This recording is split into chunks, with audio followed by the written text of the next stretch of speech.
Hey everybody, welcome to a short episode of Dirt, Grain, and Steel. We got our 2010 Bobcat here in the shop today, and well actually tonight.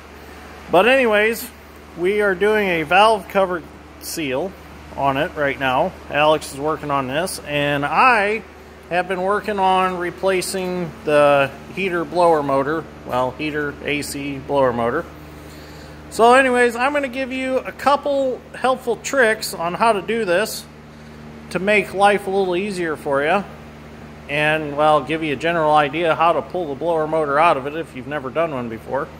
Anyways, you want to bring it in the shop, and I'm sure everybody knows how to flip their cab up. There's just two nuts here in the front corner on these studs. You just take them off, and the gas cylinders assist you on flipping the cab up. Now make sure when it goes up that your safety latches so that the cab don't fall on you while you're working. Always remember, safety first. So anyways, to get started on pulling your blower motor out, what you want to do is pop this cover off, which has the Bobcat head on it. I don't know where that cover ended up. It's here somewhere. Anyways, pop that cover off, pull these out. They're zip tied in, pull them out. Unplug all these and pull this hose off. And then come under here. Where's my light at? Come under here.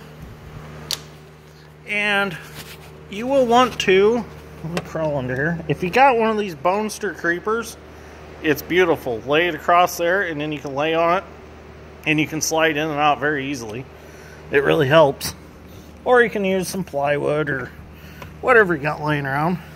Anyways, so you come under here, and you take this plastic cover off, and then what you want to do is, to do this a little easier, they have made it so that there's plenty of hose here on your air conditioner condenser that you can actually take this bolt out, and then the two bolts up here, there are two little ones, and you can actually, well, cut the zip tie, pull your temperature sensor out for your air conditioner, pull that out, and then you can drop this out, and there's enough hose that you can lay it over here on the track out of the way, and then you can proceed with taking your air box out that all this goes in.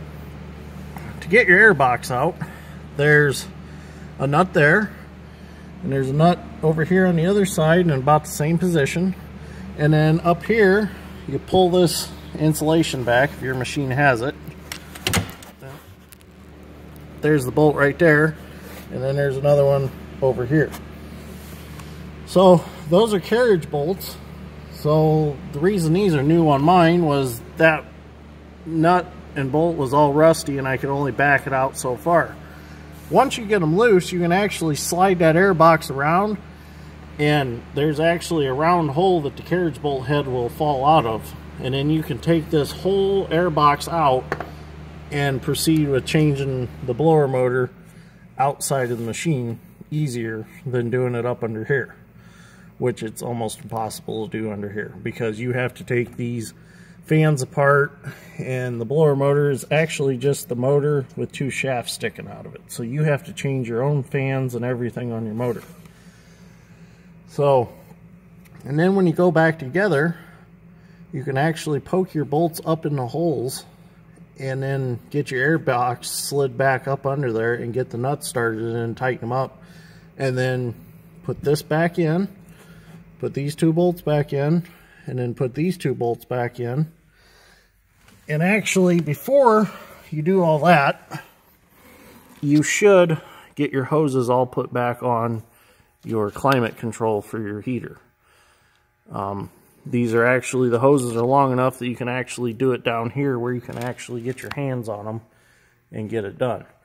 You'll have to take, you probably have to take the two bolts out right here that hold this climate controller. There's one here and there's one on the back side. This one, I went in through this side hole with an extension with a universal joint on it to get that bolt out. Just use a deep well socket. So after you do all that, you are pretty much done. put her back together, put your plastic back on, and you're ready to rock and roll again. I should have done a video while I was doing the whole thing, but it was one of them deals where, you know, I just kind of slipped my mind, so I figured, well, I'll do a little video afterwards. And the nice thing is, if you do it this way, you drop that condenser and that heater core out, then you don't have to mess with any of your AC lines, and you don't have to lose any of your refrigerant, and then have to recharge everything when you're done. So you're not breaking any lines, you're not letting any moisture into your AC system. Keeps everything sealed up this way.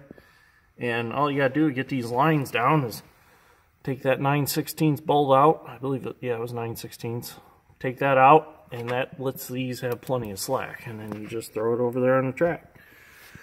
While you got it out, I suggest you blow it out with air real good. Just make sure it's clean. So, anyways, I hope I helped you with maybe part of this with this video if you had questions. And if you have any questions or comments, please feel free to leave them. I'm always open to suggestions if somebody's got an easier way of doing this. But it would have made it a lot easier if Bobcat would have tipped the cab in the other direction so that that was up higher and easier to see. But at least they did at least tip the cab this way. It could be worse. You know, you could have to take the cab off to get back there. But anyways, I hope that I helped you with this. And if you enjoyed this, please like and subscribe. I'd greatly appreciate it. And I'm going to be doing a video. If anybody watched the cylinder video for the Feller Buncher, I think the name of that one was Dad Strength Feller Buncher Repair, starring Alex with his dad strength.